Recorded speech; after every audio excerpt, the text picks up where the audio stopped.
നിന്റെ അച്ഛനെ വിളിച്ച് ഫോൺ എടുത്തില്ലായിരുന്നെങ്കിലേ നിനക്ക് അബിയെ വിളിച്ചൂടായിരുന്നില്ലേ?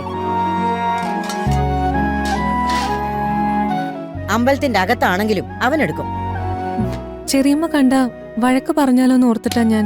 വസുമതിയെ പേടിച്ചിട്ട് എന്റെ മോൻ ഫോൺ കട്ട് ചെയ്യും. പക്ഷേ അബി അങ്ങനെ ചെയ്യും തോന്നില്ല.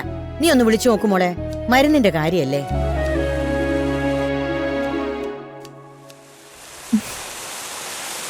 അയ്യോ മുത്തശ്ശി, ഈ ഫോണിന്ന് വിളിച്ചേ.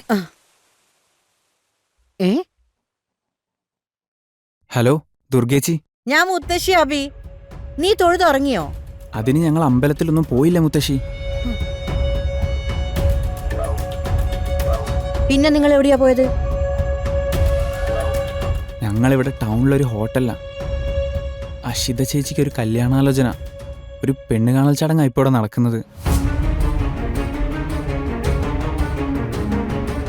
റിസോർട്ടിന്റെ പേരെന്താ? ഹോട്ടൽ സാഗര. ശരി. അബി എന്താ പറഞ്ഞേ?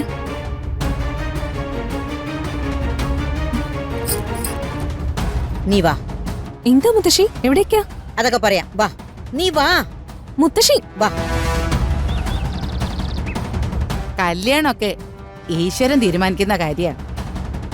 ആരാരോട് ചേരണമെന്ന് ഭഗവാന് മാത്രമേ അറിയൂ. അത് ശരിയാണ്. അല്ലെങ്കിൽ പിന്നെ പൃഥ്വിയെ പോലൊരാൾക്ക് ഇതുപോലൊരു വിവാഹം തീരുമാനിക്കൂ? കോടീശ്വരന്മാരായ എത്രയോ പേരുടെ ആലോചനകൾ വന്നതാ. ചന്ദ്രമതി, പൃഥ്വിക്ക് ഏറ്റവും യോജിച്ച കല്യാണാലോചന തന്നെയാണിത്. സത്യത്തിൽ ഈ ആലോചന കൊണ്ടുവന്നതിന് പൂർണ്ണിമയോടാണ് നന്ദി പറയേണ്ടത്. സത്യത്തിൽ ഭാഗ്യം ചെയ്തത് അക്ഷിതയാ. അല്ലെങ്കിൽ ഇതുപോലൊരാലോചന എന്റെ മോൾക്ക് വരുമോ?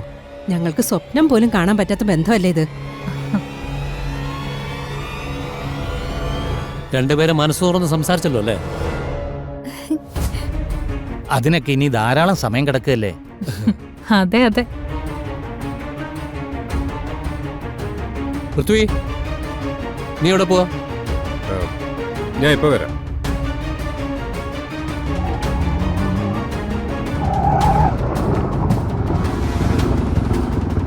എത്രയായി? 100 രൂപ. ആ കൊടുക്കുമോളെ.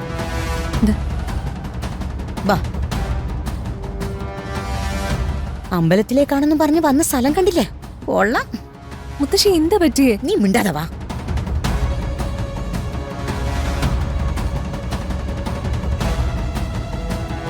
കണ്ടില്ലേ? പ്രാർത്ഥിക്കാനാണെന്ന് പറഞ്ഞ് വന്നിരിക്കുന്ന സ്ഥലം കണ്ടില്ലേ? കാണ്. ആ, എല്ലാരും കൂടി ഭജന നടത്തുന്ന കണ്ടില്ലേ? ഞാനിപ്പോ ശരിയാക്കി തരാം. മുത്തശ്ശി മുത്തശ്ശി, വേണ്ട വേണ്ട, അങ്ങോട്ട് പോവണ്ട. വെറുതെ നമ്മളായിട്ടൊരു പ്രശ്നം ഉണ്ടാക്കണ്ട. നമുക്ക് തിരിച്ചു പോവാം. നീ വിട്. വെറുതെ തിരിച്ചു പോകാനല്ല ഇങ്ങോട്ട് വന്നത്. നീ ഇവിടെ നിൽക്ക്. ഞാൻ എല്ലാരെയും കണ്ടിട്ട് വരാം. മുത്തശ്ശി.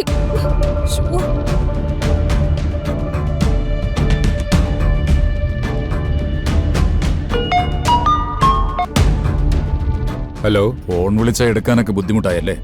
അല്ല സാർ, എനിക്ക് സംസാരിക്കാൻ പറ്റാത്തൊരു അവസ്ഥയിലായിരുന്നു. ജീവിതത്തിൽ എന്നും എപ്പോഴും നമ്മുടെ കാര്യങ്ങൾക്കായിരിക്കണം പ്രയോറിറ്റി. അല്ലെങ്കിൽ പിന്നെ ജീവിതമേ ഉണ്ടായില്ല. അത് മറക്കരുത്. ഇല്ല സാർ, എനിക്കറിയാം. ഞാൻ പറഞ്ഞില്ല സാർ. No excuses. അവിടെ കാര്യങ്ങളുടെ അവസ്ഥ എന്താണ്? ഇവിടെ എല്ലാം ഓക്കെയാണ് സാർ. ഞാൻ എല്ലാം മാനേജ് ചെയ്യുന്നുണ്ട്. ഒരു ഡീലിനും ഒരു പ്രശ്നം ഉണ്ടാവില്ല. ഓക്കെ, ഇനി എന്നെ കൊണ്ട് വിളിപ്പിക്കരുത്. ഇല്ല സാർ.